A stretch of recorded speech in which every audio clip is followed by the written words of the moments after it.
This week on Martyr's Row, Did Jesus have a stunt double?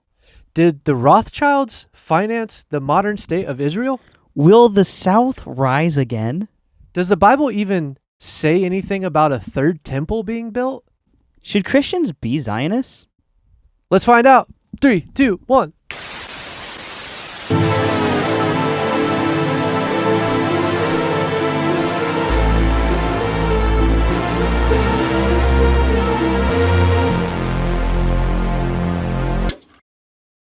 Saint Pothinus, the first bishop of Lyons, though advanced in age and feeble in body, bore a mighty spirit in the confession of Christ. In the persecution stirred under Marcus Aurelius, he was brought before the rulers, and they asked him, "Who is the Christian God?" He boldly answered, "If thou be worthy, thou shalt know." At this they were filled with rage, and the multitude fell upon him with the blows and reproaches, so that his body, being 90 years of age, was scarce able to endure. Cast into a foul prison, laden with stripes and evil handling, within 2 days he yielded up his spirit, yet his constancy strengthened the church in Gaul. Thus fell this blessed martyr, who in great weakness was made strong, and in the midst of cruelty overcame by patience. Anno Domini 177.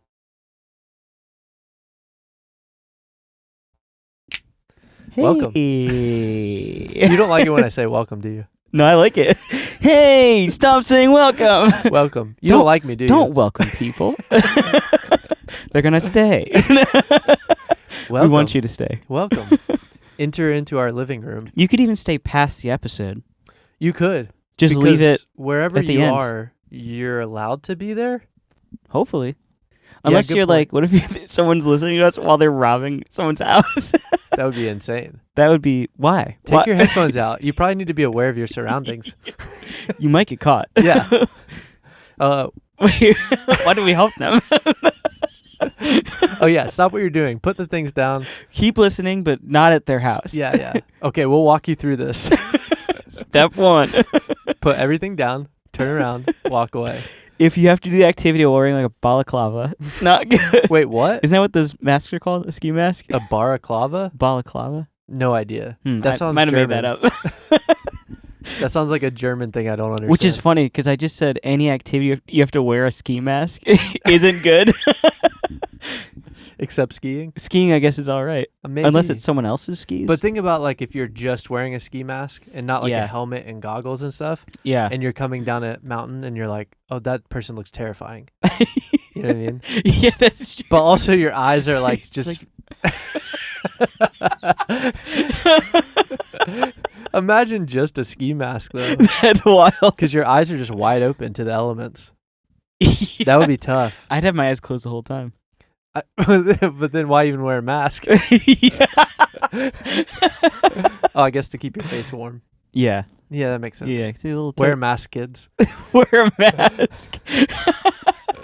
We're giving some weird A advice ski here. mask. You know, speaking of weird advice. I love weird advice.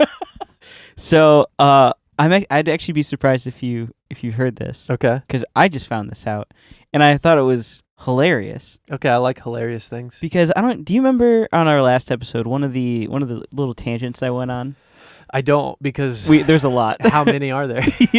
Too many. I mean, I might, but I don't remember offhand. Okay, that's fair. So I asked the question. I was like, it'd be interesting if you get to heaven and be like, did I make you laugh? Oh. Yeah. Oh, yeah. I yeah. do remember that. Yeah. We went off on that for a while. We did, because it was funny. Yeah. Well, you know what else is funny? What?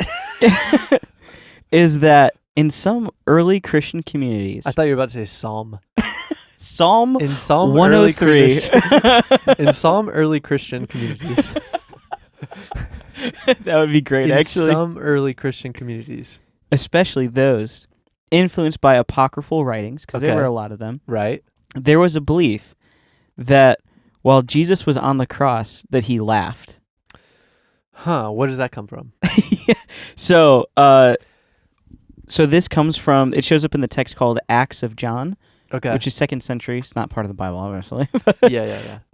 So in it, John has a vision where Christ explains that the one on the cross was a kind of physical stand-in, Whoa. while the true Christ was above the cross, laughing at the powers of the world who thought they had defeated him. A stunt double. So yeah, it's kind of like an anime, where it's that scene where it's like the villain's like beating down the hero, and then he's like, Well, I actually, so I could see how they got there though, in the sense that like in a near death experience, the soul or the That's spirit fair. lifting out of the body. yeah, So like I could see that type of idea, and then but laughter is tough. it's funny because it's like I'm just imagining the scene, like they're Well, sitting there that's what I'm watching some guy just in agony, and then she's like, Yeah. and they're like, what the? But heck? but the weird thing about it is Mary Yeah. is weeping at the foot of the cross. yeah. So Jesus is like above, just like laughing He's in her like, face. hilarious. You actually buy this? Like, Mom, I'm right here. Here I am. Yeah, so the idea was that the rulers of this world, spiritual and earthly, Okay. were being mocked, thinking they had won, but in reality, Christ was untouchable. It's a very different picture, obviously, from Yes. the suffering servant that we see in the Gospels. Yes. It paints a very different picture.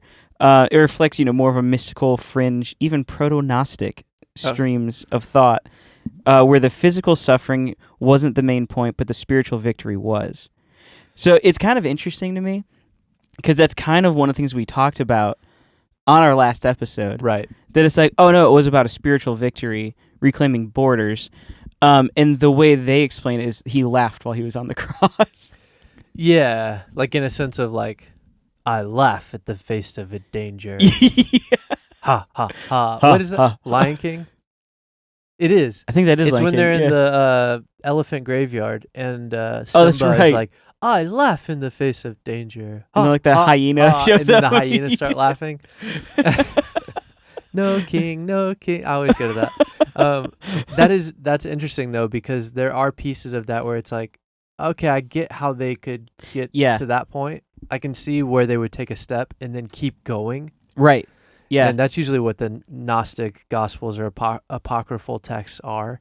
Yeah. Is like, They just went an extra step. to be honest, I wonder sometimes if it's like they are like, I wonder if they are people in the 2nd century who like grew up and learned the stories and saw all that stuff and or were aware of what was going on, but they were also like taking early or like I guess middle range time period of psychedelics, Mm. and they were just like, let's write our own gospels. Yeah.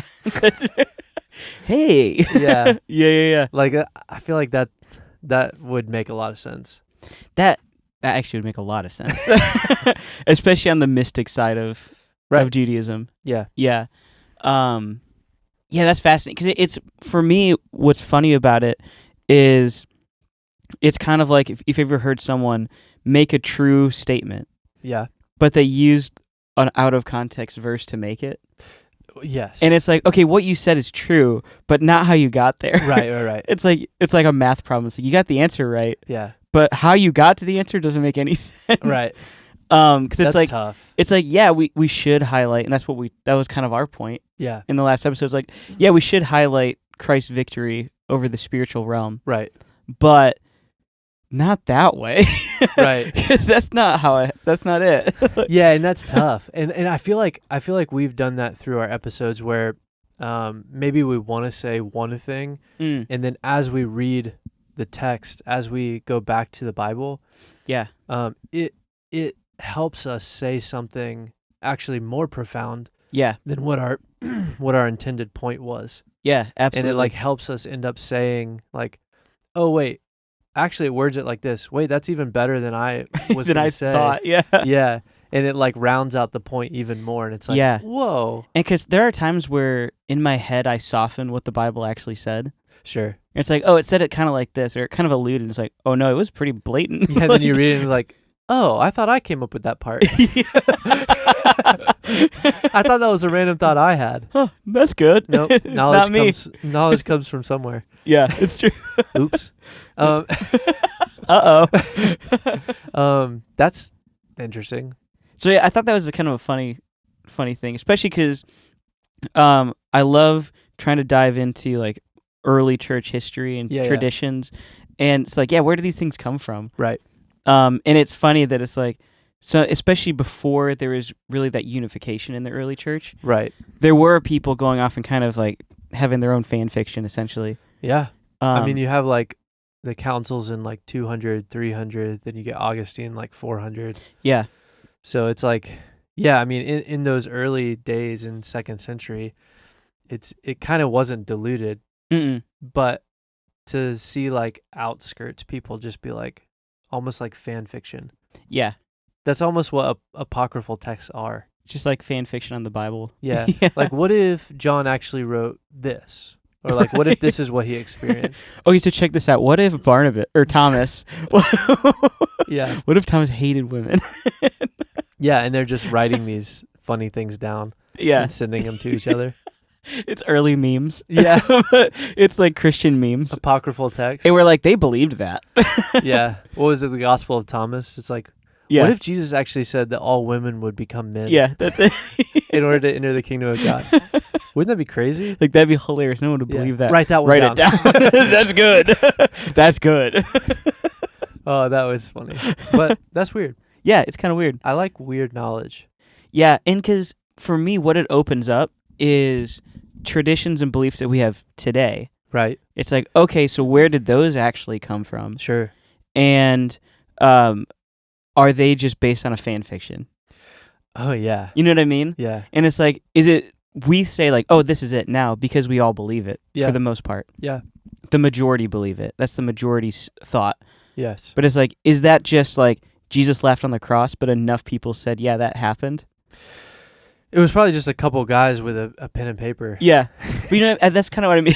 That probably is true. But you know what I mean? But it's like to this day, it's like we look at certain ideas that we hold to. Right. And it's like, is it just that one, but it took off? Or is it actually based in real Bible truth? Sure. Yeah, and the way you figure that out is, does this show up anywhere else? Right, absolutely. Is this a principle? It's like that's what the councils did. Yeah. They went through and they were like, all right, this is some random piece that doesn't actually, like, it's not part of what's going on here. Yeah. So yeah, I think that is important. That's the whole like wheat with the chaff, like kind of look at the larger context and open that up and figure out what it actually says. But yeah, that's a funny one. It's a fun one. Yeah, it's also a little makes me feel weird. Well, it makes me wonder, how do you think Jesus laughed? What do you think his laugh? Oh yeah. Well, if he's in that state, like do you think he like a lot of reverb? Because he's in the spiritual realm. It's like a large hall verb. I feel like that's probably like that assumption and that idea is probably sound moving through dimension. Yeah. Do you know what I mean? Yeah. Like it sounds like that because it's like across the hall. Just weaving in and out. So to us, it's like, oh, this booming voice with a bunch of reverb. Like Oz. Yeah. But then when Oz comes out, it's like, oh, hey guys. You know what I mean? Yeah. Or what if because it's like like going in and out of these different dimensions, it actually like it's just choppy. Oh yeah. Like, like what is happening? What you don't know is like some of the people down at the foot of the cross actually heard it and they were like, what? They thought it was thunder. Mary's down there just weeping and she's like, is someone laughing? Is there a glitchy laugh? What? That's weird. It is weird. Yeah. But yeah. And that happened. That's no. Well, and that's where like the other thing with that is it's also what gives grounding and works for other people looking into historical language and writing and looking at like, all right, when was this written? And if it was written at this time, then the understanding of certain pieces of the story actually weren't written down until later, Mm. or like going into that when it comes to the Gospels. Like I heard Yeah. someone recently say that that the Gospels are accounts written down, and the story of things like the virgin birth Mm. weren't added to the story until after they wrote the accounts of Jesus. Meaning, it's the I idea see. that like if the apostles are writing the synoptic gospels, Mm. or they're dictating them, or they're telling them, and then those are being translated and written down, that they weren't there for the virgin birth. So what they're accounting for is something that they learned about later. I see. And so Okay, like I see. bringing the idea to like, well, maybe the virgin birth was made up then because of that. Oh, I And see. it's like we don't Yeah. have, that's pure speculation. Absolutely. But it's also pure speculation in the other sense where we weren't there either. yeah. So you just have to look at historical data and go, well, why do we Yeah. believe anything at all? Right. You know what I mean? Yeah, and that one, that's a whole episode in and of itself, It is. actually. Because there's even like astrological signs that tell the same story, Oh, which is really cool. so that's the episode that we need to have. Is, Yes. is the story of creation written into creation that Yep. was plain for everybody to see before we couldn't see creation Yeah. the way that they saw it? Yes. Meaning pollution and like Yeah. light pollution, not like well, I guess if you're in It's if you're called in light LA, pollution. like So it's just like smog or something like that's that. fair. But, yeah. But like all of the ways that like we can't really see the purity stuff of that creation. obstructs our view of the sky. Yeah. And like therefore making that and the deception of worshiping the stars Yeah. causing Christians to not even look at them in the first place. Mm. It's like, well, it's a deception. So then if it is, then it's imitating something, or it's obscuring something Yeah. that was actually meant to be helpful to us. Yeah. Absolutely. So don't throw the whole thing out. Mm-mm. Move the deception aside and go back to the original. Yes. And then, so yeah, that's interesting. That's fun. So what's weird is like it's not just like the spirit of Jesus. Mm. It's like his soul leaving his body. Yeah. It's more so that there was a stunt double on the cross. And that's kind of what they're saying. It's like, which is weird. which that one kind of then separates what we call like the man God. Oh Of yeah. like 100%. Oh yeah. And it's like, That's oh no, he was separated. actually just kind of like using his body. Yeah. is so what the- it sounds so like. the divinity of God. So like Yeah. Jesus's body was possessed by the spirit of Jesus. Right. Yeah. It's like, that's weird. That's a weird thought. That's a weird idea. On that note, 3, 2, 1.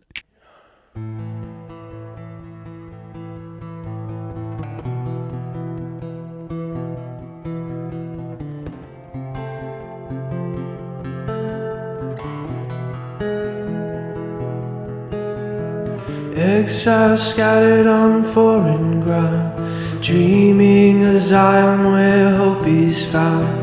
Every prayer through the centuries cried, next year in Jerusalem never died. Empires rose then cast away, still the covenant would never fade. From pogroms night to broken walls, a people returning to ancient shores. This is Martyr's Road, where the truth won't hide. Faith collides with the turning tide. Voices rise and the world will know we're walking the line on Martyr's Road. From Babylon's chains to a Roman decree, through endless trials of history, out of the ashes nations grow, but the story lives on Martyr's Road. This is Martyr's Road, where the truth won't hide. Faith collides with the turning tide. Voices rise and the world will know walking a line on Martyr's Road. This is Martyr's Road. Welcome to Martyr's Road. Walk the line on Martyr's Road.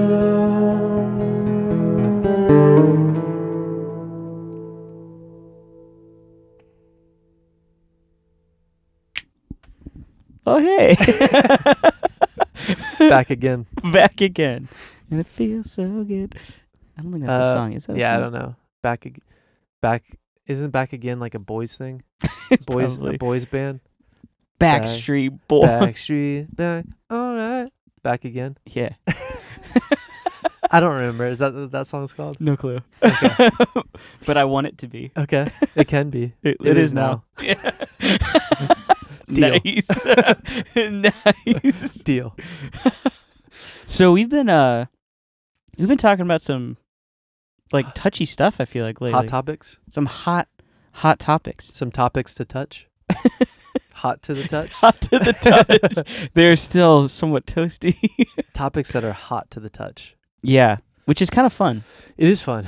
Because it just kind of happened naturally. Yeah, as things do. As we're all living on this earth together. Yeah. Well, and there's a bit of discovery, I think, for both of us in this podcast where the goal, at least my goal and kind of what we've talked about all the way through is like there are things that I want to learn more about. Yeah. And so this is an opportunity to do that. So like as we are discussing things and learning or thinking about things and having thoughts and like, hey, what about this? It's like, all right, let me research it. Let's talk about it. Yeah. Like I think this about something.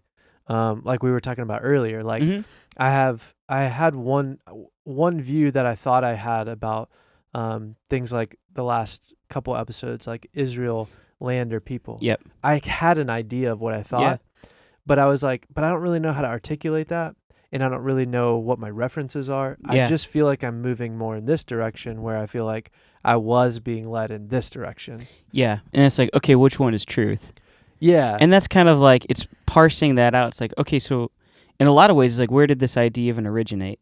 Yes. And that's where a lot of things, that's kind of how a lot of this started for me, just overall over the last years. Yeah. It's just like. Over the last years. I was going to put a number over to the it. last, my whole life. And I was like, my whole life. No, there was kind of a period where it started, I can't remember when, where it's just like. 0. Wait, someone told me this, but like, where did that even come from? Yeah. Like, where'd you get that idea from? Yeah. Like and it's not even like, do I believe it or not? It's when just you're a baby, your mom was like, you're a baby. I was like, where'd you get that idea? She's like, holy. I was actually watching my baby body over. My baby body. Baby's back. All right. You were like really wanted to trek through a serious. Google Gama. She's like, what?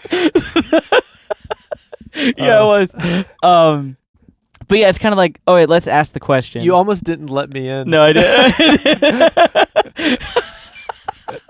Paul was like, no, I'm going to get this point across. No, I have to get No, I want to talk about babies. Okay, it's like, here we are now. Now what? Now what do you do with babies? So now we got to start this over. No. So now we're looking at babies. So ever since your whole life. So ever since my whole life, when I was 0, a Goo Gaga baby. Listen up, watching Mom. myself. People told you stuff and you're like, why? I was like, huh? What? Who are you? Were you like my mom or How'd something? you get in here? This is my room. No one allowed you in here. No, I don't remember saying come in. Read the sign on the door, lady. Where do you get off? No girls allowed. Now I'm hungry. No girls allowed. I'd like some Wonder Bread. Okay. No. Okay, we're too far. As soon as you mentioned Wonder Bread. that's a problem. They're not sponsoring us. No. Yeah. That's a problem. We're going to bleep that out. Or we can advertise it right here. This podcast brought to you by Wonder Bread. Oops, I said it. I'm going to pixelate it Okay. in your hand. Do the picture of the... Wonder Bread. I'll stop saying it so you don't have to bleep it anymore. Wonder Bread. But put your face on the baby. That'd be great, actually. Yeah. We should actually see if we can get a sponsorship from Wonder Bread. That'd be awesome. Wonder Bread? Yeah, That'd be great. fantastic. That'd be amazing. They go the way of Cracker Barrel, and we don't understand what's going on. What happened? Yeah. Talking about hot topics. Well, anyway, so it's like it's that idea of like, okay, so let's question. And it's for me, it's let's start with not do I believe this or not, but it's just where did this idea even originate from? Yeah. And because there you can see it's like, well, is the idea, does it even have merit after that? Right. So it's like if this originated from some guy thousands of years ago who's like, yeah, I think Jesus had a chuckle. You know what I mean? I was going to tie it in, don't worry. I think he had a stunt double. I think it was two of them. But, it's like, okay, is that where it came from? Well, why should I believe this guy? Right. Or is it like, okay, this is actually some grounded information. Yeah. Now let's look at the nuance of it and see where do I land on this. Yeah, because there's the discussion of science even where people would be like, yeah, but like, how do you know anything? Like, how do you believe that this is a scientific fact? Well, you didn't do the research. Someone else did, and they wrote it down, and then it was peer-reviewed, and then a lot of people agreed on it. And it's like, that's how we have history. Right. And that's also how we have historical myths. And and then unwrapping the understanding of what were these myths believed to be true. Yeah. Right. And then if they were, how many witnesses would say that they were true? Yeah. It's the scientific method. That's it. Yeah. So it's not like religion and science are completely different. No, it's following the process. Yeah, they're actually following the same method, which is like, well, how many witnesses were there, right? And we understand that through, like, that's why, it's like witness is such a big deal. Like, your testimony is a big deal. It matters a lot. Yeah. It's true. And so, yes, we've been asking ourselves a lot of questions. Yeah. As we go through this, and especially going through this topic. Sure. And so, with that in mind, okay, I have a question for you. Oh, boy. Oh, boy. Oh, boy. Stephen. Yes, Paul? My brother in Christ. Are you a Zionist? For some reason, that felt like a personal attack. Are you one of the... Quick, thumbnail. We'll just do it in the middle of the episode. Who? What? Zionist? I'm not going to find this.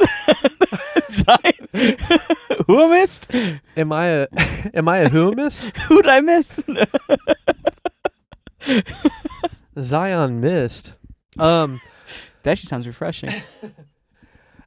Like all of our questions, it's fun to think we could just answer it and then end the episode. But where's the fun in that? And also, it's not that easy, ever. That's true.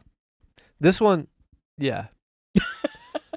Yeah. I feel like I could answer it and then just like, you figure out why. And then we'll just the comments decide what they think about it. Yeah. Well, okay. So that is, it's a loaded question because of multiple things. First of all, what is a Zionist? Yeah. What is Zion? And what do the ists believe about it? And what is you? And you being that thing. What am I? Why am I here? Why am I anything? What even is a question? How? What are words? Is it the mark that makes it a question? Is it the syntax? Is it the mark that makes it a question? That's fantastic. What? My words are... Your philosophy has destroyed my language. That means it's worked. Haha, you dirty Zionist. Now you're using a derogatory way. I mean, you holy Zionist. Now they don't know what I believe. Yeah. So okay. So a simple, like, clear definition of a Zionist. Maybe we just start with that. So, like, a clear, simple definition of a Zionist. A clear, simple definition. Frankly, the clearest. Oh, what an accent to use for that really one. got, yeah, that one came out naturally. As one does. It was unintentional. But also subconsciously very intentional. Yeah. My subconscious is wild. We gotta have a talk with them. So, a Zionist is someone who supports Jewish people going back and occupying their ancestral land Did I say that word correctly? Ancestral? Yeah. Ancestral? Ancestral? I think it's ancestral. What is ancestral? But basically the land that their forefathers once inhabited. So it's like essentially if you're a Zionist, you believe that Israel should live in Israel, which is like it fits. Yeah, that tracks. So Jewish people going back and being able to occupy the land of Israel. That's what a Zionist is. A Zionist is someone who wants Jewish people to be able to go back and occupy Israel. Okay, got it. Yeah, and there's like a bunch of different routes to go with that. And really, I think one of the things we've been talking about is, go back to the last episode where we basically talk about, in some ways we answered the question, what does Jesus think about that? Like, what does Jesus think about Zionists? We kind of answered that question. Yeah, we kind of did. Yeah, which is, we didn't ask that question, but we answered it. Yeah. Yeah. And so I'm not going to say that now. You can go back and listen to the previous episode. Nice. Which is like, what was the question? Like, what did Jesus even do here? Yeah. What did he even do here? What did he even do here? What are you even doing? But so then you go, all right, back to your question. Where did this come from? Yeah. What is a Zionist? A Zionist is somebody who believes that Jewish people should be able to occupy or go back and occupy the land in which their ancestors once inhabited, the land of Israel. Yeah. Because the thing is like Jewish people are not Israelites, but those who live in Israel are Israelites. Yeah. That's tricky. Yeah, right? That's true. Because we don't say that Israelites would go back and occupy Israel. Right. Because a Jewish person doesn't identify as an Israelite. Which is a strange idea. Unless they live in Israel. Yeah. Which actually, I guess, isn't that strange, especially for us Americans. Sure. Because it's like, so based on heritage, it's like, well, I'm not an American. Like, 'cause my heritage comes from somewhere, but because of this is where I was born, this is where I grew up, and this is where I live, it's like, well, I'm an American. Paul, are you saying you're not American? I am an American. No, I'm an American. Yeah, I mean, it's where you live. Like, yeah. But you are where you live. Yes. But like a Jewish person who lives in Pennsylvania doesn't identify as an Israelite. Right. Yeah. Because they're Pennsylvanian. Yeah. That's right. or American. Or I mean, I don't know. Are you one of them Pennsylvanians or are you an American? I don't know what's going on in Pennsylvania. No one does. The origins of our country, right? Give me a break. Give me. Doing stand up now. Talk about people living in their land. Okay. Well, okay, so yeah. So then the question of, all right, that's what a Zionist is, but then going back to your original thought and idea is like, well, where does that come from? Like, where do we even get the idea of Zionist? Yeah. And what is Zion? Because we're talking about Israel, right? Right. So if you, I think maybe the, how would I say? Oh, how do I say? I'd like to buy a vowel. let me do this. I feel like there's a lot of places we could go with it, like historically go, also from like what happened outside of Christians' involvement in it. But I feel like the best thing in what I want to do is just kind of jump to this psalm and read this psalm. Okay. And then kind of reset from there. Nice. Because I feel like there'd be a natural way to eventually land on this psalm, but Okay. I'd rather start with it. Yeah. So Psalm 122, verse 6, it says, "Pray for the peace of Jerusalem. May they be secure who love you." So that's like weird phrasing a little bit. Yeah.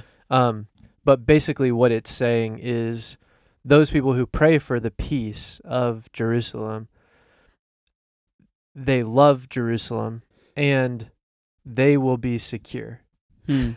Yeah. Yeah.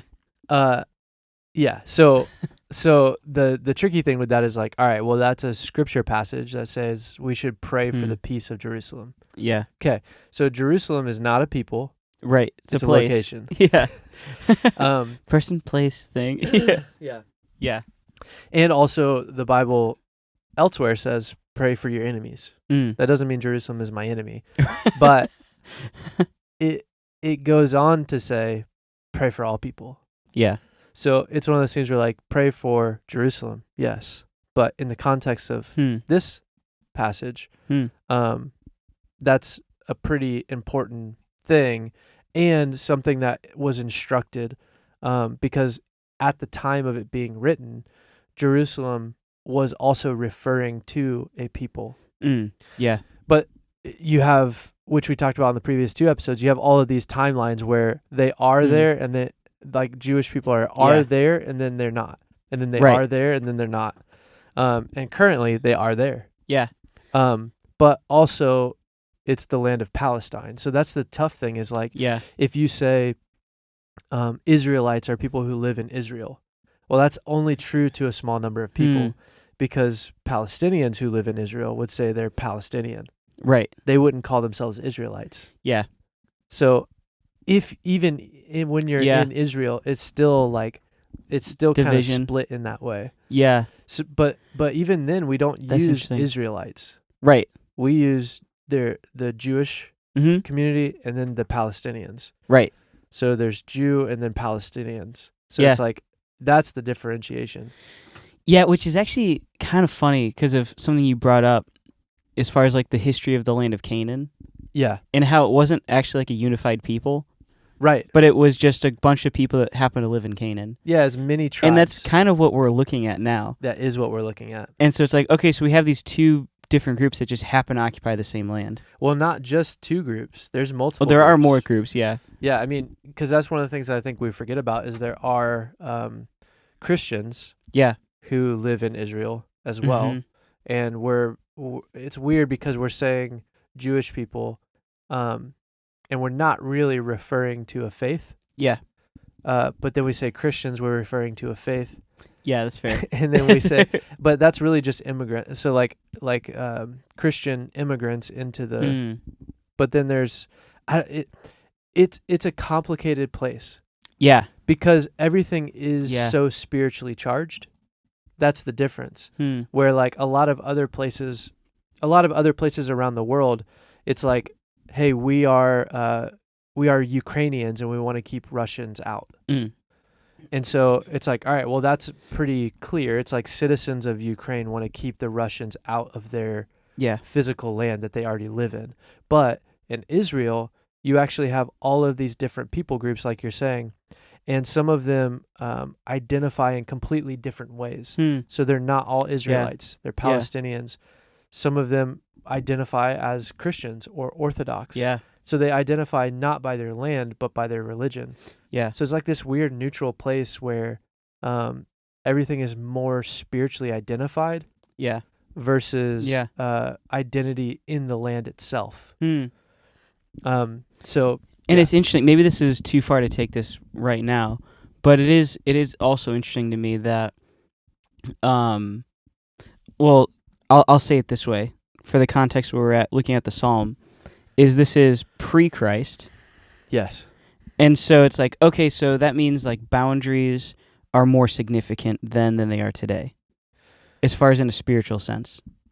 Oh, yes. Which we've talked about on many episodes. Yeah, because of the outpouring of the Holy Spirit. Yes. Right. So it's like, at this point, it's like, physical boundaries, because they represented spiritual boundaries. Right. That actually mattered a lot. Yes.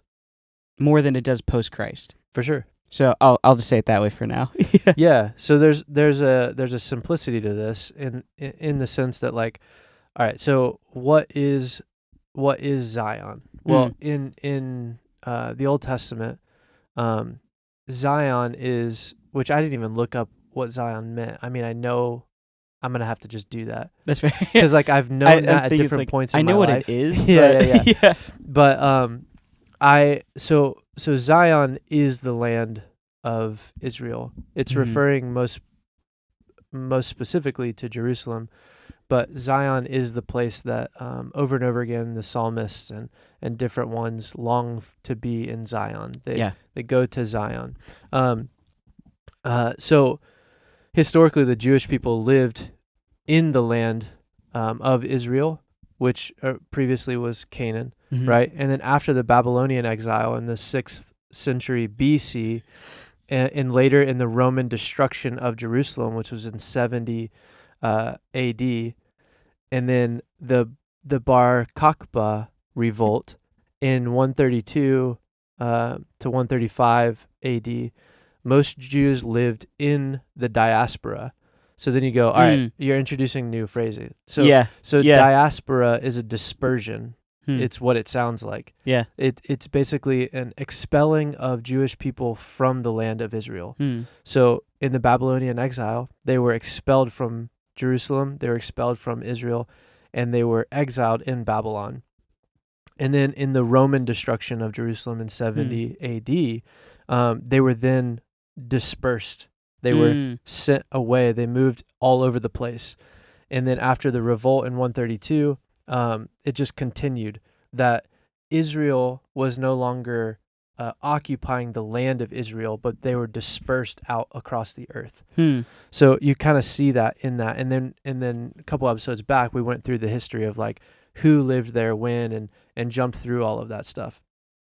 But looking at the origins of it, one of the things that's kind of interesting is Zionism kind of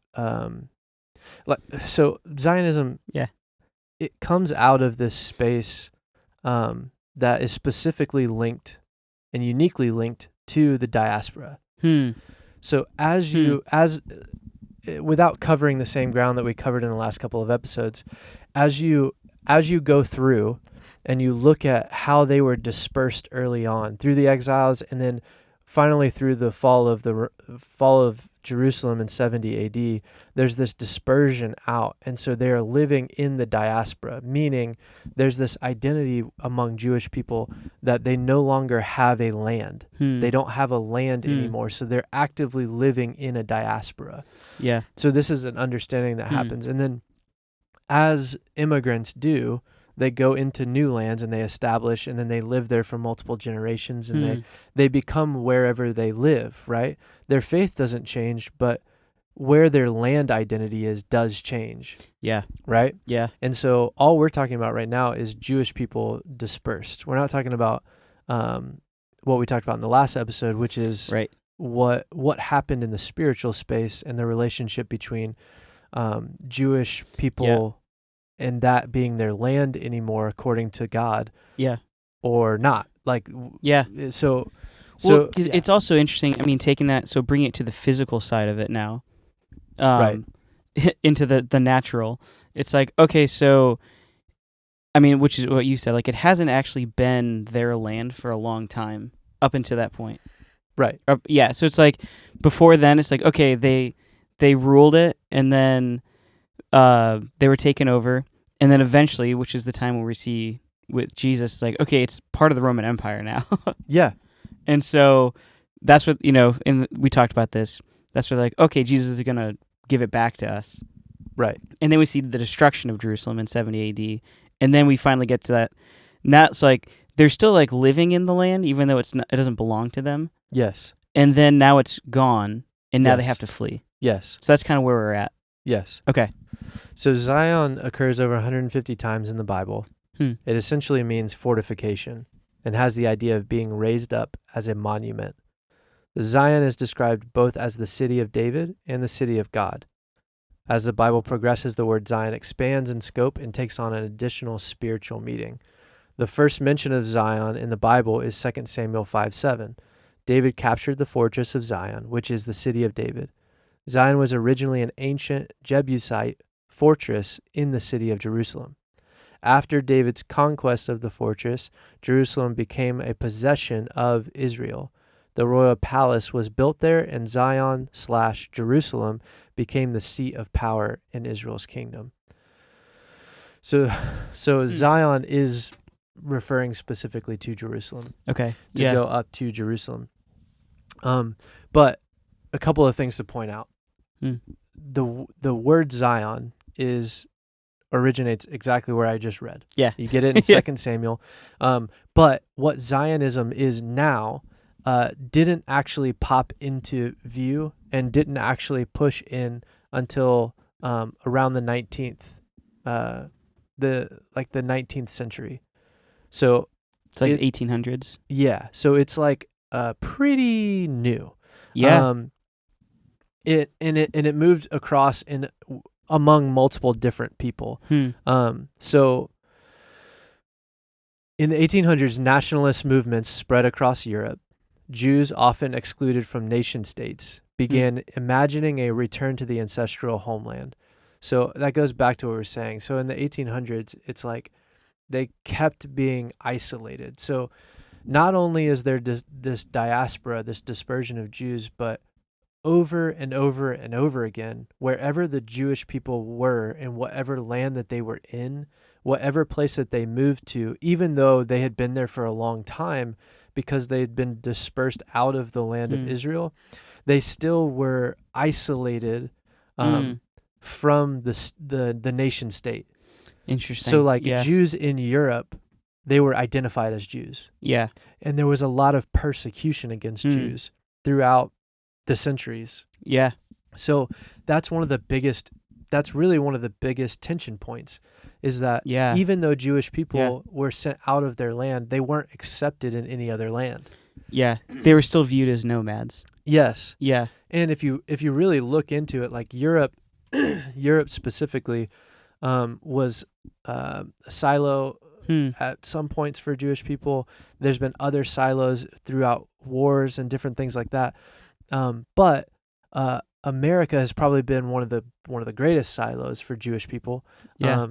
In fact, a lot of like industry, a lot of large cities are built by Jewish people. But yet still persecution. Yeah. And I think that's where the tension and the uprising of this concept comes from, is the idea of a people without a land. Yeah. So Zionism really comes from that concept, is that when they were dispersed out of Israel, they still were persecuted no matter what. Wherever they were still left as outsiders, and they were an outside group regardless of what nation state they lived in. So there's a few people early on, there's a guy named Moses Hess who wrote Rome and Jerusalem, calling for a socialist Jewish homeland. Basically, what his proposition was Jewish people needed to have their own land that they weren't going to be persecuted in. They just needed to occupy a specific space that was socialist, meaning everybody partakes and everybody works together, which oddly enough sounds like a Christian church. Yeah. It's fair. So but that's a whole other thing. Yeah. And then there were a couple of rabbis who were religious leaders who called for Jewish settlement back in Israel. And then there's a guy named Leon Pinsker who wrote Auto-Emancipation, urging Jews to create their own state after pogroms in Russia. And we had kind of talked about that. It actually shows up in the song. But in the psalm. a pogrom, P-O-G-R-A-M-S, a pogrom, P-O-G-R-O-M-S. A pogrom is specifically a massacre of a large group of people, specifically Jews in Russia and in Europe during a specific time. So as that was happening, there were people and writers that were urging Jews to create their own state because they were being so persecuted. Yeah. But in a lot of this, in the 1800s, some people are saying go have Israel, like go let that be your state. But it wasn't just that specific place. It was like they need to have their own silos. They need to have their own, because no matter where they are, they're persecuted. So then you get this. There's like the first, second, and third aliyah, which means ascent or to go up, and it's these stages that happen from the late 1800s. leading all the way into what would eventually be the modern state of Israel. So around 1880, thousands of Jews, mainly from Eastern Europe and Yemen, migrated to Ottoman Palestine. So remember we talked about that. Yeah, So like in the yeah. 1800s, you had the Ottoman Empire still there. And the land of Palestine is basically it's Ottoman Palestine. Like that was the land occupation at the time. So Palestinians who currently live in Israel, a lot of them have actually lived there for hundreds of years. Now, are the Palestinians that live there, have they been there since it was the land of Canaan? Highly unlikely. Like maybe, but the land is not that big, and the distance between Ottoman Palestine, which ran for I think 300 to 500 years, something like that, like 1500 to 1500s to like early 1900s. That land was like, those people are the descendants of the Palestinians that are currently in Israel. But pre that, there was a bunch of other people that ruled that land. And they weren't Palestinian. And that was like 3,000 to 4,000 years going back to the land of Canaan. So that's an interesting concept. But during this, they established agricultural settlements with help from philanthropists like Baron Edmund de Rothschild. Have you heard that name before? I have. So Baron Edmund de Rothschild was a French member of the Rothschild banking family, a strong supporter of Jewish settlement in Palestine.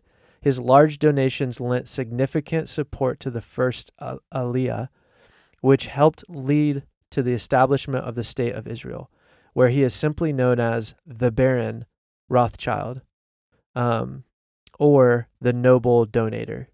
Dang. So like the modern Zionists and then the modern State of Israel owes a lot and holds to high esteem Baron Rothschild.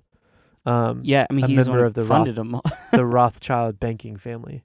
And if that throws a flag for you, probably should. Cool. Look it up on your own. Leave us a comment. That's a different part of the show episode. That's from a segment we've only done once. Oh, yeah.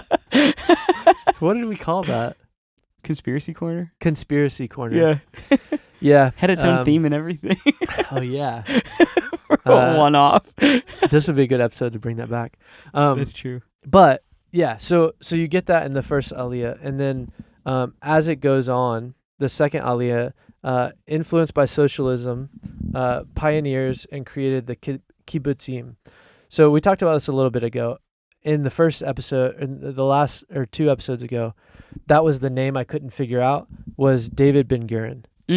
Okay, yeah. Which is like David Ben-Gurion is like the guy who founded the modern state of Israel. Yeah. So what they did was, and we talked about this a little bit with Abraham moving up into the region of Hebron and the Negev. And the Negev is like kind of the southern desert region of Israel. And what these guys did, like David Ben-Gurion and a large group of people, they created kibbutzim, which is like, I've actually like stayed in one, just south of Jerusalem in the desert there, but because they still exist. Like, interesting. They're nomadic tribes that have these massive, really intricate tents, and they create little cities in the desert. Oh, that's cool. And they do it out of these like really intricate tents. Like they're really cool. That's cool. But basically what he was leading, David Ben-Gurion, what he was leading is a move back into Jerusalem, almost like how we would say, or how we would talk about it, like homesteading. Yeah. Yeah. So like we would talk about homesteading and like you go out to find your piece of land that nobody technically owns, and you live there for long enough and it just becomes yours. Just yours. Yeah. So they're kind of doing this. Did they follow tradition and miss Israel and go to Egypt first? Well, they did come up from the south. Okay. So they came from the opposite end. I don't know exactly Egypt, but that's in the south. So it's within tradition. Somewhere down there. But yeah, so Ben-Gurion came up in that. And this is like 1904 to 1914. And then you have World War I and the Balfour Declaration, which expressed support for a national home for the Jewish people in Palestine. This is a British decree. So at this point, like, Britain is fighting with the Ottoman Empire. They're pushing into that Palestinian state, and they're wanting a national home for the Jewish people in Palestine. Ottoman defeat led to British control of Palestine, and the mandate system in 1920. So now you have the Ottoman Empire pushed out fully, which the Ottoman Empire sounds like it was like 1,000 years ago. That I was been meaning to say this, like, such a timeline shift in my head. I know, because you think like, oh, that's like early AD. No, it's pretty recent. And it's like, no, that just happened. Yeah, it's like within it's pretty recent. Yeah, I mean within 100 years or so, less. Yeah, it's crazy. Yeah, so British takes control of Palestine in around 1920, and then you get the third and the fourth Aliyah. And these are immigration waves due to pogroms, which is the like massacres of Jews, which, the most famous one comes a little bit later than this. Economic hardship and rising anti-Semitism in Europe. Tensions grew with Arab population who opposed Jewish immigration. In the 1920s and 30s, clashes and riots happened. And then the 1929, the Hebron massacre. So then you start to push into kind of the most famous thing, 1941 to 1945, which is World War II and the Nazi occupation of them trying to occupy the whole world.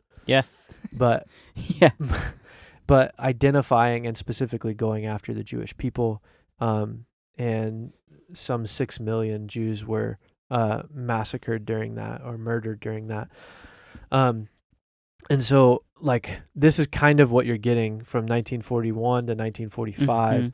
The Zionist underground groups in Palestine fought both British restrictions on immigration and Arab resistance. So what you have is like this World War II moment where there's 6 million Jewish people being killed, and you have these kibbutzim in southern Israel, and people are just trying to get into the British silo and like trying to be helped, and like getting away from Germany and all of these massacres that are a continuation of things going on in Russia and further east, where they're just not welcome. Like, they're just like, we don't want you here. But like, they're not saying here as in like our land, they're saying like on earth, which is crazy. So crazy. So like, being highly sympathetic to that, it's like, that's the tough thing when you talk about something like Zionism, is like, the truth is like, Jewish people have been people without a land. And that's tough, but it's not because their land is Israel and they don't have that. It's because wherever they've lived, nobody wants them there. So it's more about and that's that. where it's like you can be sympathetic to it. Yes, absolutely. Because it's like, okay, well, I don't want people to get. I don't want the center to be like, we need to get rid of all of them. No, yeah, exactly. It's like, okay, like that's rough. Right. Yeah. So I'm gonna sidestep that a little bit. Okay. Yeah. And talk about the Zionist Congress. Do you know about this? So there was a Zionist Congress that happened.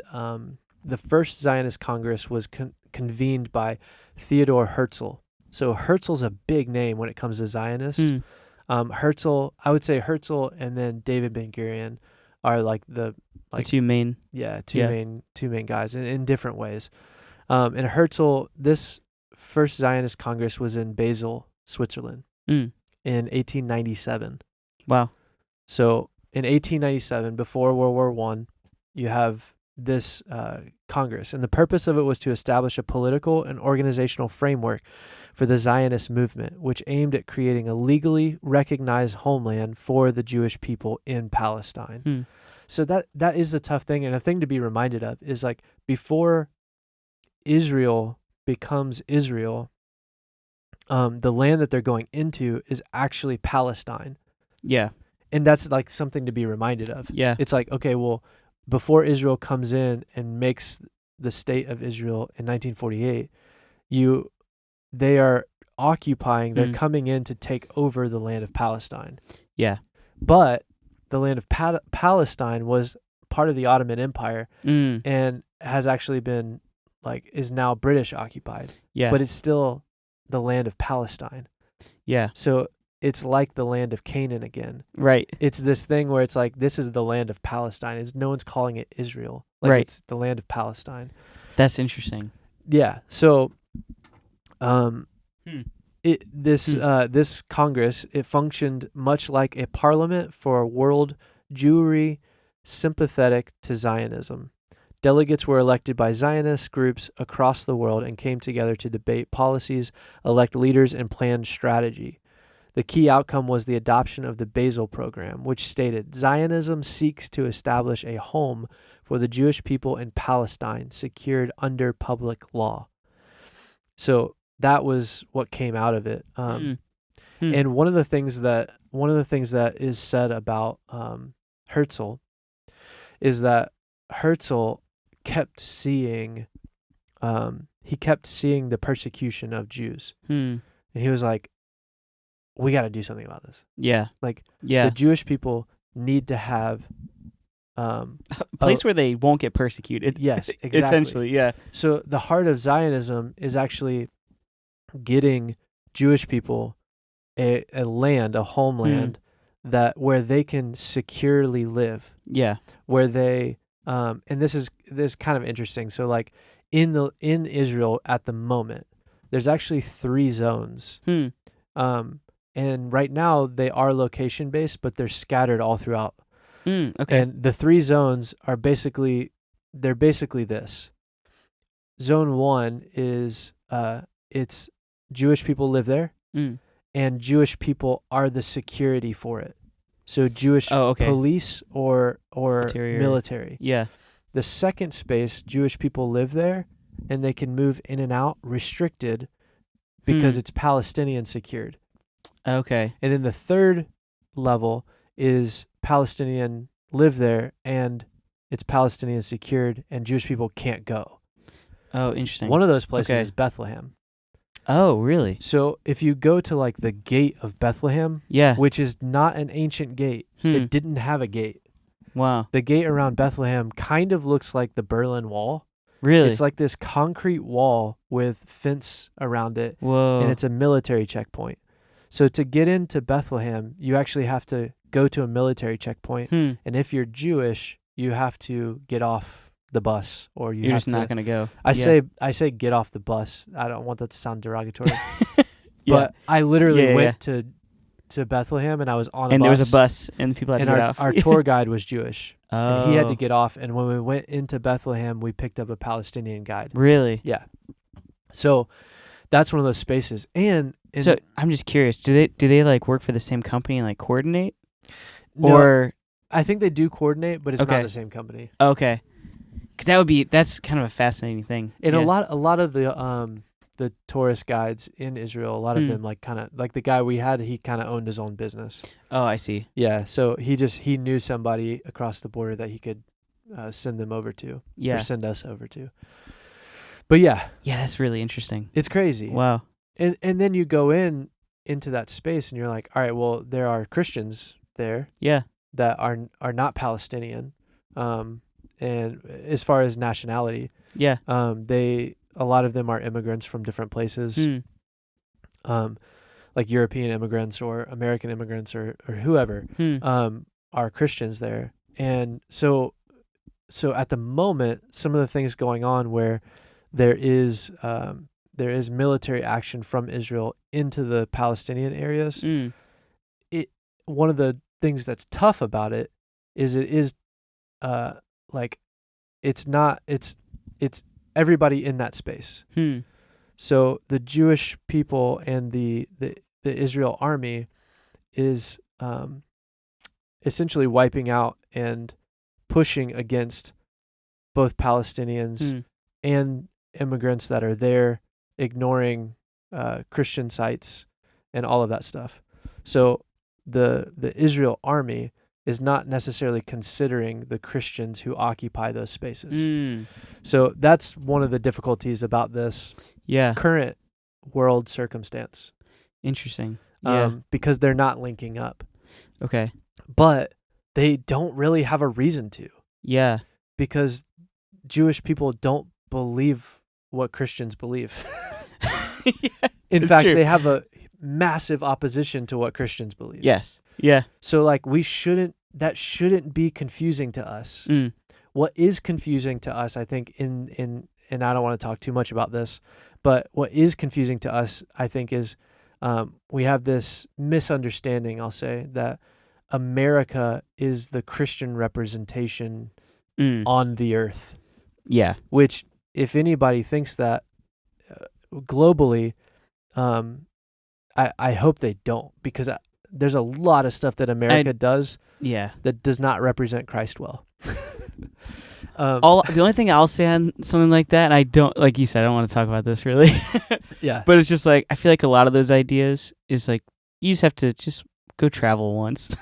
Oh yeah, exactly. Like, that's really it. I feel like it's like, you should just go visit someplace. Right.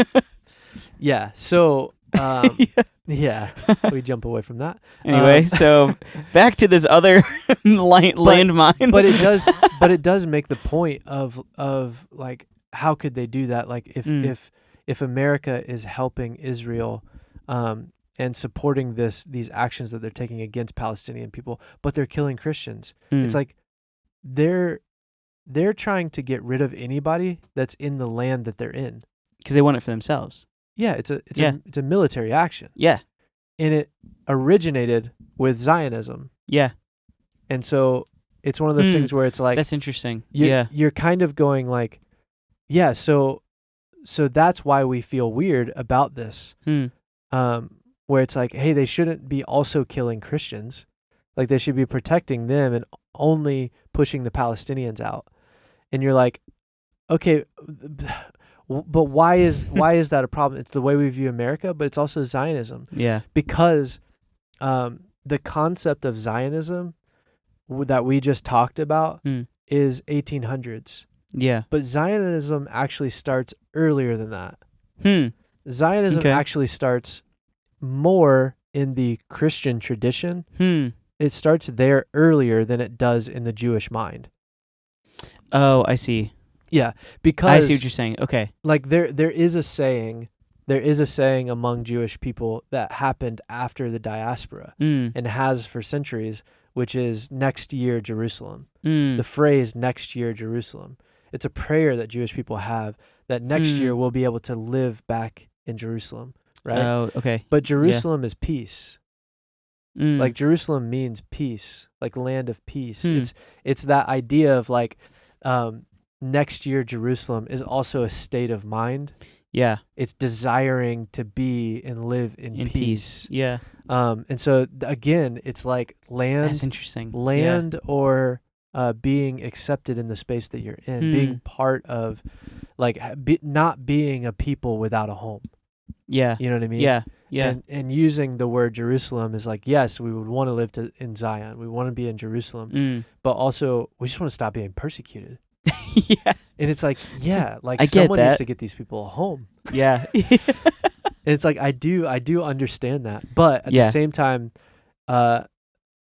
basically, in England and America, Puritans in the 1600s begin teaching that Jews will one day return to Palestine as part of biblical prophecy. And you get that from guys like Thomas Brightman and John Owen. And then in the 1700s, evangelicals influenced by literal readings of Old Testament prophecy emphasize a Jewish restoration as a prelude to Christ's second coming. So we're starting to, like, there's a lot tied up in the evangelical space. Yeah. With the concept of the rapture, millennialism, and the second coming of Christ. Yeah. Tied up in Zionism. Yes. And the simple explanation for that, like, the reason why evangelicals who believe the doctrine of the rapture or the have that eschatology is because there is a belief within that doctrine that there would be a temple at the time of the second coming. Yeah. So what the Puritans and the early evangelicals, they were trying to, they were supporting the idea of Israel moving back into the land of Palestine so that they could rebuild the temple. And then bring on the second coming. Which would then spark the second coming. Yeah. Because there would be sacrifices again in the temple as the prophecies of old. Yeah. So I've heard that a lot. Yeah, I same. think you've heard that a lot. I think that there's a Third Temple Institute. Yes. And I think that there's this idea that sacrifices have to be being made in the temple for Jesus to return. And that's something where, like, if I said, where is that in the Bible? I think almost everybody would be like, I don't know. I think that's just a concept that's in the Bible. Yeah. And the fact it's is in like, there somewhere. The fact is like that statement, there has to be a temple with sacrifices being made in order for Jesus to return again, that those things have to coincide with each other is actually not plain. It's not there. Like, it's not that the concept can't be found. It's that statement is not there. Yeah. So then where does that come from? Like, unpacking that and going back to the original question is like, let's unpack that. Like, so what we're saying is that there has to be a new temple, which would be a third temple. And that temple would have to have active sacrifices for the sake of, to coincide with, that's a sign to us that Jesus is going to return. And it's like, okay, why do we think that? And breaking all of that down. That's not this episode. That's a whole episode in and of itself. It is a whole episode in and of itself. So that's not an easy question. I'm going to tease that because I feel like we do need to go into that. And that would be a conversation about rapture theology or eschatology. But the interesting thing about this is, so you don't really get Zionism coming from the Jewish community until the 1800s. But in the 1600s, the Puritans start to talk about it. What happens right before the 1600s, Paul? The 1500s. And what happened in the 1500s? I was trying to buy myself time. What happened that was significant in the 1500s where the generation after in the 1600s all of a sudden start going, wait, I think that there needs to be a Jewish state because that's what we're reading in the Bible. Oh, are you and what version of the Bible are they reading? Oh, yeah, the old King James. And why are they reading it? Because of what happened? Because there's a printing press here. Yes. Yeah. And what happens in the 1500s? Is that the Reformation? Ooh, ding, ding, ding. Woo! I was like, I'm pretty sure that's what had happened. But I'm going through all of my dates in my head. I'm like, wait, hold on. Let me not sound like a fool. Yeah. Okay. Yeah. Yeah. So you get Martin Luther and the 95 Theses. Yeah. So what happens is Luther and the boys, they were there. Yeah. So what happens is the Protestant church is born. It breaks off of the Catholic Church, which was not Luther's intent. Yeah. And then you get another guy, John Calvin, over there, who's just like over there writing about plants and stuff again. That was good. That was good. And as that's happening, that generation continues, and then the next generation is kind of the first generation again, who's going back and they're reading the Bible on their own. Yeah. Because for hundreds of years before that point, it was in Latin and they were reading the Vulgate. Yeah. And only the priest was reading it. Yes. So they only read from the Latin version and no one has a Bible in their home reading it. Right. So then what do you get is the 1600s, the Puritans. Yeah. Which was a holiness group that was devoted to reading the scriptures, and then they had all kinds of other things that they were specific about. They start reading it, and they begin teaching that Jews will one day return to Palestine. So then you get this whole movement all the way through the 1700s. Evangelicals, influenced by literal reading of Old Testament prophecy, emphasize a Jewish restoration as a prelude to Christ's second coming. So all of their texts, like when we talk about that, all of their texts that they're referencing are all Old Testament texts. The biggest one is Ezekiel 40 through 48. Those chapters are talking about the visions and the dreams that Ezekiel is having of the temple being rebuilt and all of that stuff, and what that looks like and the visions of that. That's all happening in Ezekiel. Yeah. And that's a big part of the evangelicals' influence on the literal reading of the Old Testament prophecy. Here's my, let me, again, this is not that episode. Yeah. But let me just throw this in. Ezekiel's written before the second temple. Yes. I mean, that kind of answers the question. Okay, maybe we should go into it. So, because that's like pretty important. Ezekiel's having these visions and prophesying about the temple being rebuilt. Well, guess when he's doing it? He's doing it after the first temple was destroyed. Yeah, and before the second temple was rebuilt. Yeah. So guess what? It happened. It did get rebuilt. And it's crazy because like as you go through, these things happen over and over again. Oops, we had to break. Whoopsies. We decided to break in the middle of talking. It's one of our favorite things. So what you just experienced is talking and getting to a point where we're about to get there, and then all of a sudden we snap.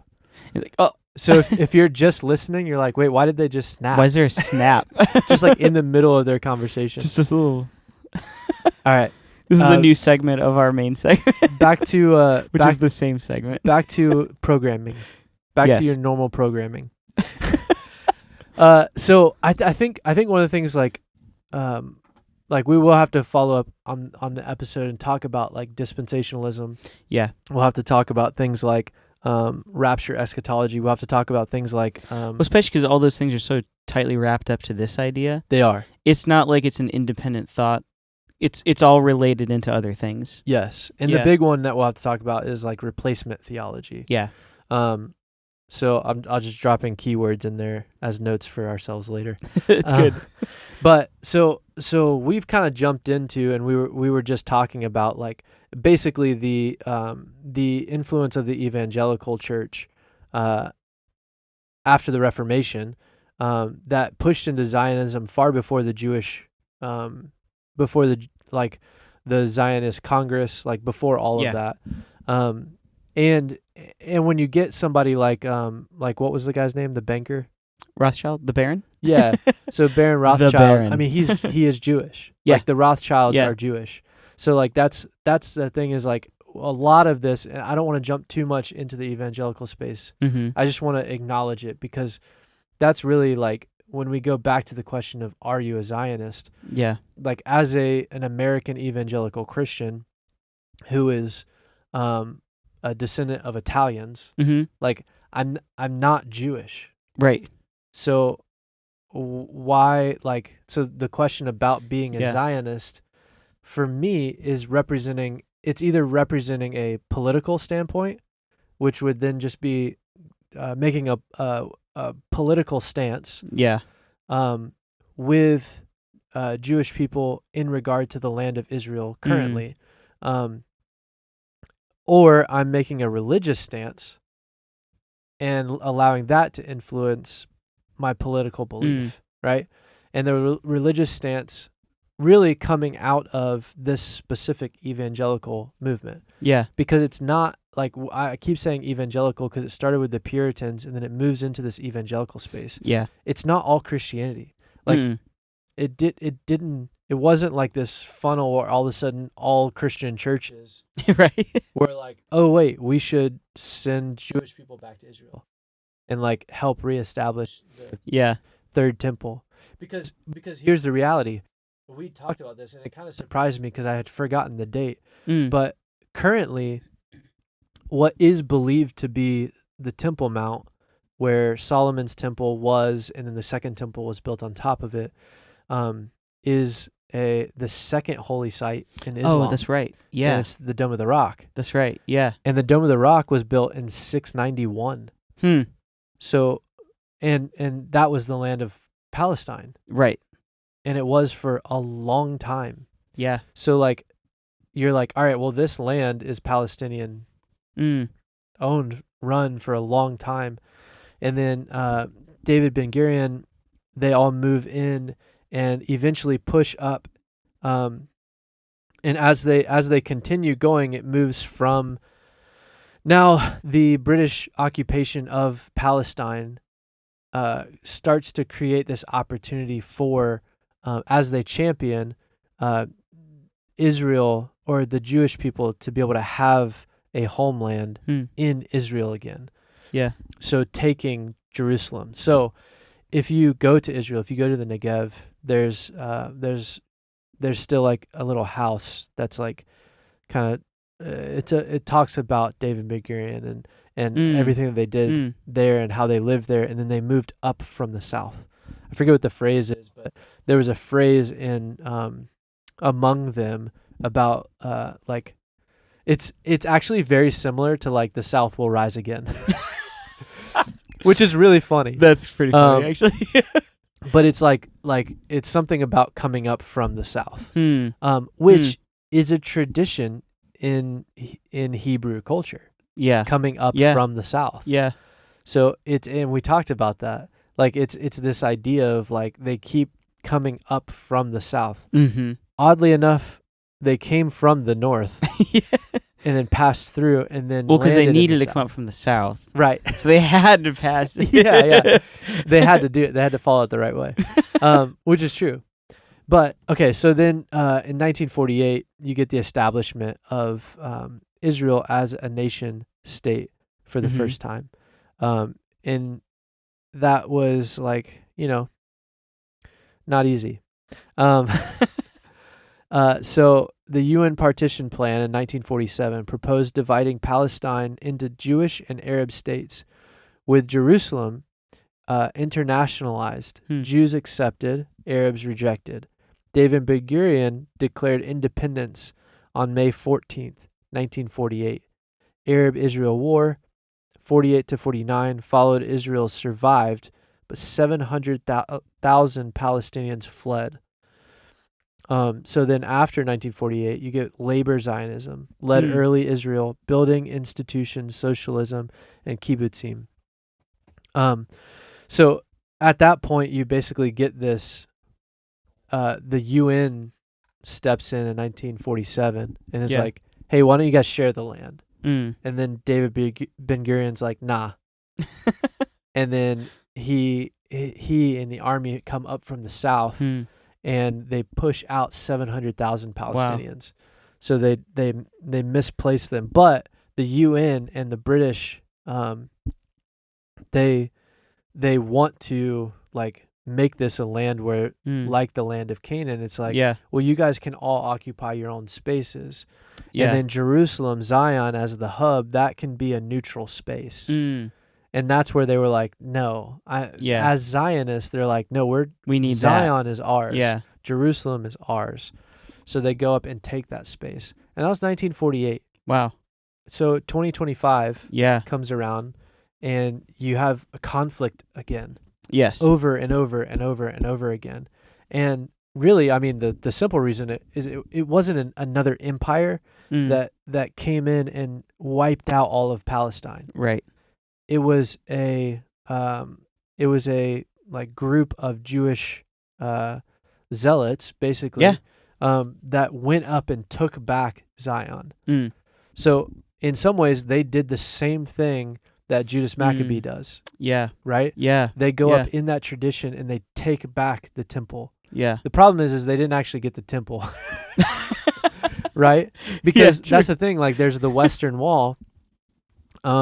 There's the Western Wall, and then on the other side of the Western Wall, which is why they worship at the Western Wall, is the actual Temple Mount. Yeah. And the Dome of the Rock is on that. So then what the UN proposed as a split state is actually what they're currently living in. Yeah. They just didn't want to agree to that. They wanted it to be on their own terms. And the goal for Israel now, modern day, is to take the whole land. Yeah. And then the political question is, well, where does their boundary stop? Like, when are they going to push far enough to go, all right, now we're good. Yeah. Now we actually occupy our land. Yeah. That's a political statement. The spiritual statement is that Jewish people, as far as the Bible is concerned, and this is where like future episodes, but as far as the Bible is concerned, like we talk about on the last episode, the reality is like when the Spirit of God was poured out, the temple, the Holy of Holies, where the Spirit of God dwelt, it was torn apart. Yeah. It wasn't destroyed first by man. It was actually ripped apart by the Spirit of God. Yeah.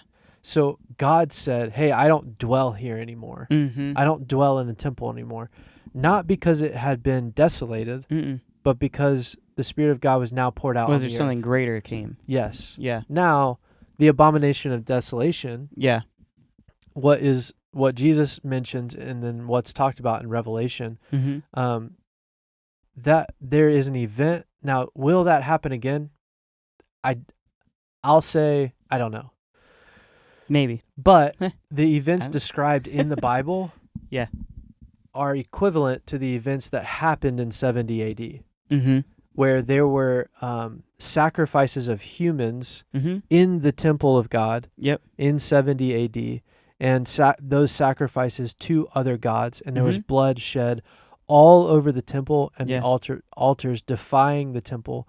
And then there was a ruler sitting on the throne, or sitting on, I think, the mercy seat, and declaring himself God. Yeah. So that is actual historical events and that happened. There's that a lot parallel to the prophecy of Scripture. Yeah. So that, and again, going back to like, that's the whole thing of like, well, what about Ezekiel 40 through 48, chapters 40 through 48? It's like, well, I have a hard time believing that didn't already happen, because he's talking about the rebuilding of the second temple, and the second temple hadn't been built yet. Yeah. It's like, I'm not sure how we jump to a third temple. Yeah. But yeah. So I think we may have like 3 or 4 more episodes on this. I think at least. Because some of these side episodes are going to be like 3 episodes in of themselves. Yeah, because we do need to get into like, all right, let's break down the evangelical viewpoint of why, like, what is the third temple, and like what does that, where is that in the Scripture? Yeah. Because again, it's like that. It's that idea. It's like really the simple of it is that Christians support the idea of a third temple being built based on the concept that it will spark a global event that will cause Jesus to come back. Yes. And it's like, I don't know where that is in the Scriptures. Right. Like I didn't read where there was a global event that was going to happen. Yeah. During a third temple being built. Like, we don't have prophecy from that in the New Testament. Right. It's Old Testament prophecy. Yeah. Which does get fulfilled in this building of the second temple. So it's like, would I like Jewish people to have their own homeland, that they're secure and that they're safe and that they can call their own? Sure. 1,000%. Does it have to be Jerusalem? I don't think so. I mean, I'm kind of there with you in the. As far as a Christian standpoint goes, it's like, does it have to be there? I don't know. Right. I'll say it that way. It's like, I don't know. Yeah. But what I do know and what I do agree with is, I think they should have a place where they don't have to wake up and be persecuted all day. 100%. It's like, if that's what Zionism is, like, sure. Yeah. But then you throw all this other stuff to it. Yeah. It's like, oh, wait, hold on. Yeah. And that's the thing is like, and the reason why I say I don't think so is like, when here's the thing. Should Irish people be able to live in Ireland? Yeah, it makes logical sense. Yeah. That's not what we're saying. No. Does it make sense for Jewish people to live in Zion? Yeah, of course it makes sense. But also, Palestinians have lived there for hundreds of years. Yeah. So it's not like they don't also deserve to live in Palestine. Yeah. It's just one of those things where it's like, okay, but why do I feel that way? Well, because Israel, the landmass, is a very special place. And to Christians who believe in the Bible and who don't throw out the Old Testament and see the New Testament as the answer to the Old Testament, that it's the fulfillment of what was happening in the story, and it allows us, propels us forward so that the whole earth will be filled with the glory of Yeah. God. Not just one region in the Middle East, but instead the whole earth will be filled with the glory of God. That as the mission, not focused on one landmass, but actually going out from that landmass and occupying the whole earth. Mm-hmm. If you're like, hey, should Christians have political occupation over the entire earth? I would be more in agreement with that than should Christians give physical military support to Jewish people, killing off people in Israel in order for them to occupy that space. The thing is like, I can't agree with that. Yeah. And the reason why I can't agree with it is the same Yeah. reason why people are like, how could God be so cruel in the Old Testament to say, go into the land of Canaan and wipe out the whole thing? Here's the thing. He did say it. Mm-hmm. Did he say to do it now? I don't read it anywhere. Yeah. That's where I'm like, Yeah. okay, but this is the same thing as what God said to do in the Old Testament. Sure, but did he say it now? Yeah. And I don't see that. I don't see it in God's word. Yeah. And so that's where for me, I'm like, he said it then. And it happened. And it happened. Yeah. When did Jesus say that? He didn't. Yeah. So why would I lean into that? You know what I mean? Like, well, why would I lean into a massacre of a whole group of people? I mean, even touching on what we talked about last week is Jesus made a point to say, like, I'm not really here for the physical space. Right. Because if he was, then he would have, disassembled the Roman Empire. Yeah. And given the physical land back. Yeah. But he's like, nah, actually, I'm not doing that now. Right. Well, and the fact is he could have done that. Absolutely. That's the other thing, is it's not like... Because he had the support. It's not like, well, Jesus had to do this thing first so that he could do that thing. And you go, Jesus can do whatever he wants to do. Yeah. Like, well, because the other Yahweh part of it can come in and take whatever he wants. Well, I mean, the other side of that too is, and this will probably set people off. Not like this whole episode hasn't. This is gonna be the one thing. But it's like, yeah, Jesus also didn't have to die. I mean, in that he did, but like, did he? As far as like, he had to do that to accomplish what he wanted to accomplish. But did he have to do it?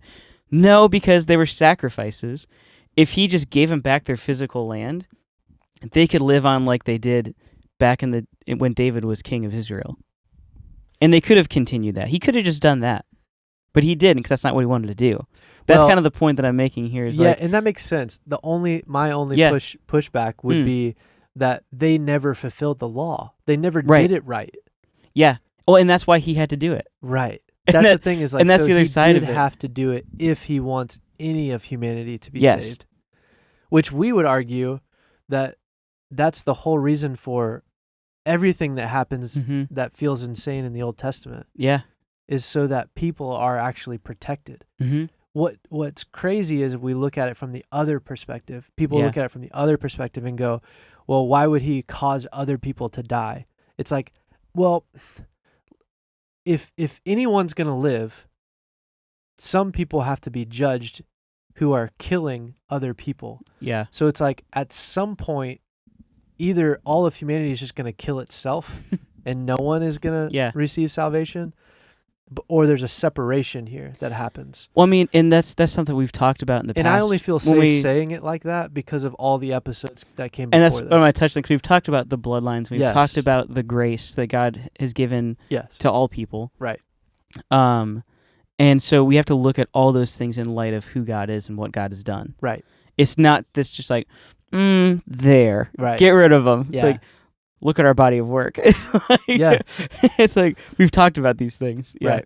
Yeah, so like, and maybe this is the easiest way to end it, is that because this is going to be many more episodes in different spaces. But I think my sentiment is, I think that when I was in Israel, one of the things that I realized while I was there, and I fully realized that I'm a privileged person to have grown up in this places that I grew up. I'm not Jewish. All I'm saying is my experience of being physically in Israel. My thought was the most Christ-like thing that Israel could do, or that the Jewish people could do, is hand back the land to Palestine. I had that thought when I was in the old city of Jerusalem, that I thought, if what would it look like for the nation of Israel, or the Jewish, the old nation of Israel, or the modern Jewish people to turn towards Christ? I think it would look like laying down their life for their brother. Wow. And Yeah. giving themselves, like giving over what is someone else's. Yeah. Or was someone else's, or maybe it is rightfully theirs as far as like land ownership and certificate of owning the land. I'm not talking about a spiritual decree. I'm literally just talking about like maybe the most Christ-like thing that the Jewish people living in Israel could do. And this was my thought when I was standing in the old city of Israel, is if they just went, hey, you can have the land. Like, what type of revolution would that create? Yeah. Like, what type of situation would that create on a global scale? You go, if all of a sudden the Jewish state says, you know what, Palestine, we're sorry. You can have all this land. We're going to go move over to this place. You can have everything. We'll help you move in. We'll help. You know what I mean? Yeah, that's interesting. Which is not going to happen. But if it were like what the Christ-like move would be, is to do that. And that's where that's, so if we go like, am I a Zionist? I'm not a Zionist. Yeah. Yeah. If this end of this conversation doesn't tip that off. Yeah. But also, like, Zionist is different than being a person who prays for the salvation of Israel. Absolutely. Of the Jewish people, praying for the salvation of all people on earth, praying for Jerusalem. And I would even say this, I think the Christian's decree of Psalm 122 shouldn't be, let's pray for Jerusalem, that Jews could live there and occupy it and be safe in it. Yeah. I think the decree, or the prayer would be, let's pray for Jerusalem, which is a signet ring on the earth. It's this hot spot location that everybody has their eyes on. Yeah. That something would happen in Jerusalem that would turn the hearts of the earth towards Jesus. That's how I would pray for Jerusalem. Yeah. Is that something happens there that the Lord can use on a global scale for his glory. Yeah. Not for the sake of Jewish people being able to live there and everybody else being killed off. But I wish everybody would have their own safe place to live, you know? I think I agree with that. Yeah. So until next time, we'll talk more. 3, 2, 1.